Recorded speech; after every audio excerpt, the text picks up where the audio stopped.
பேசிக்காக உள்ள வீட்டில் உள்ள பொருளை வச்சு குயிக்காக எப்படி செய்யலாங்கிறத டக்குன்னு சொல்லித்தரேன். இப்போ பார்த்துக்கிட்டிங்கன்னா பிரியாணி இலை, ஸ்டார் பூ, ஏலக்காய், கிராம்பு, பட்டை இவ்வளவும் எடுத்து வச்சுருக்கேன். இங்கே பார்த்தீங்கன்னா ஒரு 4 மீடியம் சைஸ் பல்லாரி நல்ல ஸ்லைஸாக கட் பண்ணி வச்சுருக்கேன். அதே மாதிரி 2 தக்காளி பழம், சின்ன குட்டியாக இருந்ததுன்னா 3 எடுத்துக்கிடுங்க.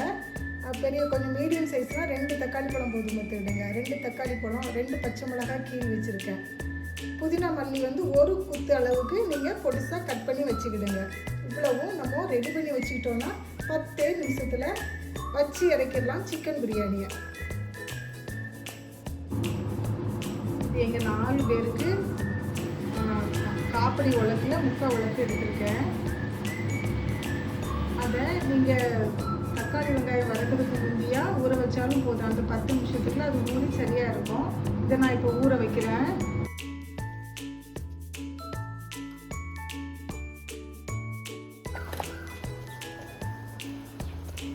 ஊற வச்சுட்டு முட்டையை வேக வச்சாச்சு. இப்போ சிக்கன் 1/2 கிலோ எடுத்துருக்கோமா.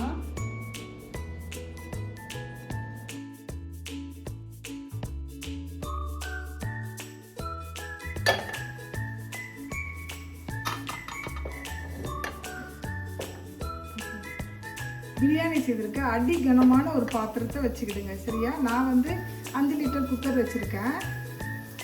உங்களுக்கு நிறைய நெய் பிடிக்கும்னா நிறைய விடுங்க, அல்லது ஒரு 2 ஸ்பூன் எண்ணெய் போதும். சரியா? 2 ஸ்பூன் நெய் போடுங்க.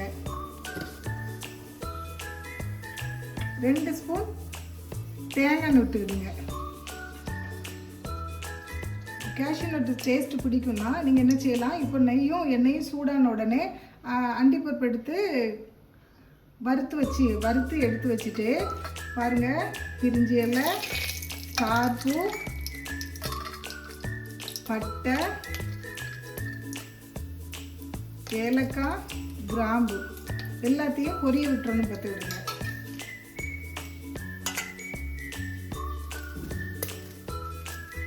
வெடிக்க ஆரம்பித்த உடனே நம்ம கட் பண்ணி வச்சுருக்கிற பல்லாரியை போட்டுக்கலாம்.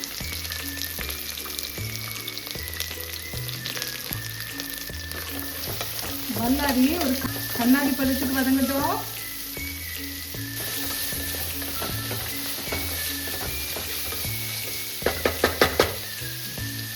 கண்ணாடி பதத்துக்கு வந்துடுச்சா, அதுக்கப்புறம் தக்காளியை ஆட் பண்ணுங்க. தக்காளியும் வெங்காயமும் நல்லா வெந்து எண்ணெய் பிரிஞ்சு வர அளவுக்கு நல்லா வரைக்கும். வெங்காயம் வந்து பிரியாணிக்கு நல்ல டேஸ்ட் கொடுக்கும். பார்த்துடுங்க.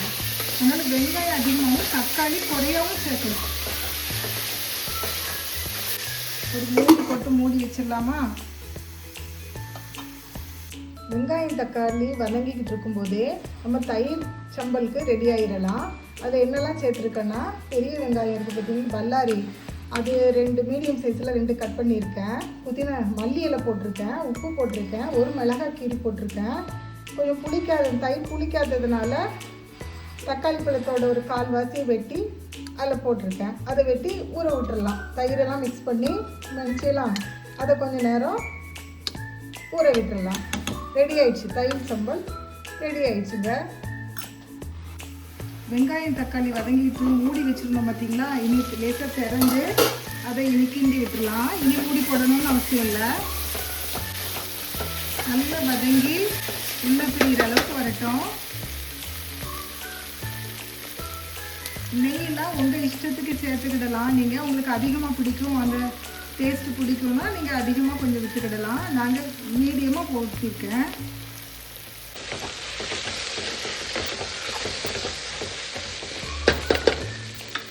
வெங்காயம் தக்காளி வதங்கிச்சு பாருங்கள். இப்போ நான் சிக்கன் ஆட் பண்ணேன். சிக்கனை போட்டாச்சு.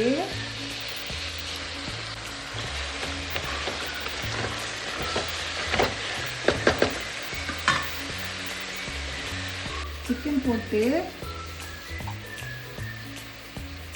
ஒரு 3 ஸ்பூன் இஞ்சி பூண்டு பேஸ்ட்டை ஆட் பண்ணுறேன். இஞ்சி பூண்டு பேஸ்ட்டு, மல்லி புதினா கட் பண்ணி வச்சுருக்கோம் இல்லையா, அதை இப்போ கொஞ்சம் போட்டுடலாம். ஒரு 2 ஸ்பூன் தயிர் விட்டுக்கிறேன். எல்லாம் சேர்ந்து மிக்ஸ் பண்ணி வேக விடலாம். இஞ்சி பூண்டு பேஸ்ட்டு, 2 ஸ்பூன் தயிர், மல்லி புதினா. இப்போ இந்த கறி வேகிறதுக்கு கொஞ்சம் உப்பு போட்டுக்கலாம். கொஞ்சமாக உப்பு போட்டு வேக விட்டுருங்க.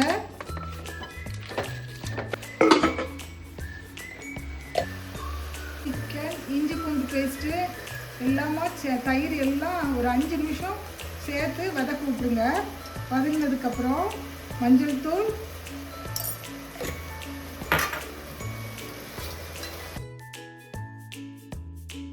வத்தல் பொடி உங்கள் காரத்துக்கு எல்லாத்துக்கும் போட்டுக்கிடுங்க. நான் 1 ஸ்பூன் போட்டிருக்கேன்.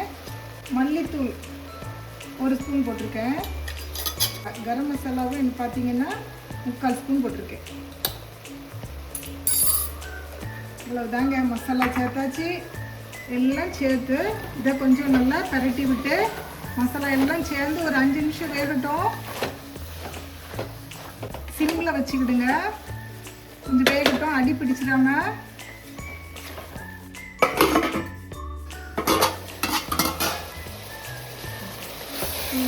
பாருங்க, நல்லா வெந்துச்சுன்னா இன்னும் வேக வேண்டாம். ஒரு அரை வேக்காடு நம்மளுக்கு 5 நிமிஷத்தில் வெந்திருக்கும். இந்த டைமில் நம்ம தண்ணி விடலாம், தண்ணி சேர்க்கலாம்.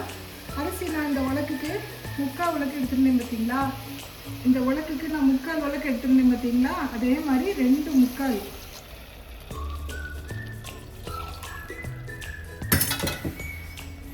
பாசுமதி அரிசி தான் நாங்கள் எடுத்துருந்தேங்க. அந்த க்ரீன் கலர் பாக்கெட்டு, அதுக்கு 3/4 உலக்கு எடுத்துருந்ததுனால 2/4 உலக்கு தண்ணி விட்டுருக்கேன்.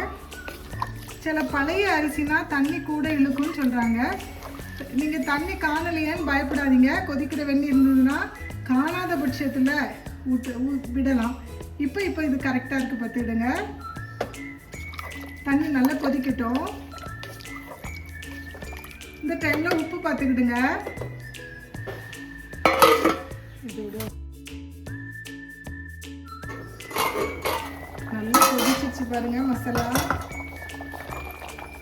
இந்த டைமில் உப்பு பார்த்துக்கிடுங்க. தேவையான அளவு உங்களுக்கு உப்பு சேர்த்துக்கலாம். அரிசி சேர்க்குறேம்மா.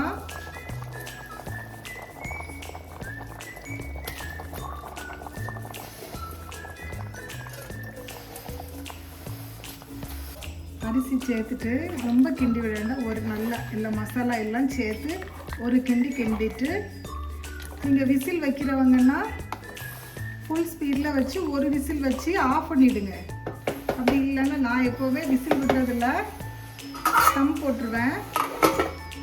5 நிமிஷம் ஃபுல் ஸ்பீடில் வச்சு வேகட்டும். பாருங்க, தண்ணி பாதி வத்திருச்சு. இன்னும் கொஞ்சம் தான் தண்ணி இருக்கு. இப்போ இந்த சமயத்தில் என்ன செய்யணும்னா தோசைக்கல் போட்டுக்கலாம்.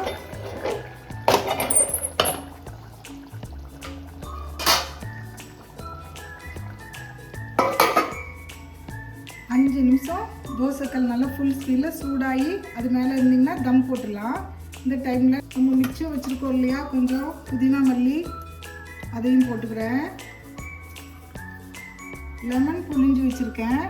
ஒரு அரை ஸ்பூன் போதும். அரை ஸ்பூன் போதும். நாங்கள் 4 பேருக்கு வச்சுருக்கேன் இல்லையா, ஒரு அரை ஸ்பூன் போதும். ரொம்ப ஊற்றுனீங்கன்னா புளிப்பாயிடும். 1 ஸ்பூன் நெய் விட்டுக்கிறேன்.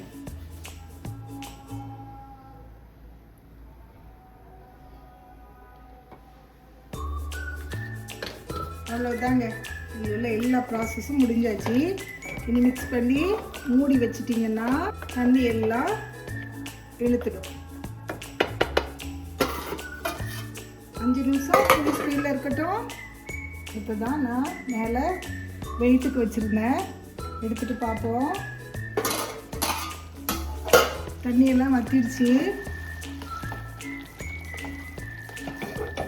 தண்ணி வற்றிடுச்சு. இந்த ஸ்டவ்வை ஆஃப் பண்ணிவிட்டு 7லேருந்து ஒரு 10 நிமிஷம் மூடி வச்சுருங்க. மிச்சம் இருக்கிற தண்ணி எல்லாம் வற்றிடும். ரெடி ஆயிடுச்சு பிரியாணி. இப்போ ஒரு 7லேருந்து 10 நிமிஷம் கழித்து நம்ம திறந்து பார்க்கலாம். பார்த்தீங்களா சூப்பராக வந்துச்சு. பொல பொல பொல பொலன்னு நல்லா பிரியாணி ரெடி ஆகிட்டுமா. பிரியாணி ரெடி ஆயிடுச்சு. இது கத்திரிக்காய் தால்சா பார்த்துக்கிடுங்க. முட்டை வச்சுருக்கேன், தயிர் பச்சடி வச்சுருக்கேன், மாங்காய் ஊறுகாய். சாப்பிட்லாமா? வாங்க. சூப்பர் டேஸ்ட்டாக இருக்குது. நீங்களும் செஞ்சு சாப்பிட்லாம். ரொம்ப ஈஸி தாங்க. அரை மணி நேரம். நீங்கள் காய் கட் பண்ணி வச்சுட்டிங்கன்னா, அரிசி ஊற வச்சுட்டிங்கன்னா எல்லா ப்ரொசீஜரும் முடியறதுக்கு அரை மணி நேரம் தான். அந்த அரை மணி நேரத்துக்கு நீங்கள் பாத்திரத்தை கழுவிடலாம், கிச்சனை ஒதுங்கி வச்சிடலாம். ஒவ்வொரு வேலையும் நடக்க உங்கள் வேலையும் முடிஞ்சிட்டு அரை மணி நேரத்தில் பிரியாணி ரெடி ஆயிடும். ஓகே, லைக் பண்ணுங்கள். என் வீடியோ பிடிச்சிருந்ததுன்னா ஷேர் பண்ணுங்கள், சப்ஸ்கிரைப் பண்ணுங்கள்.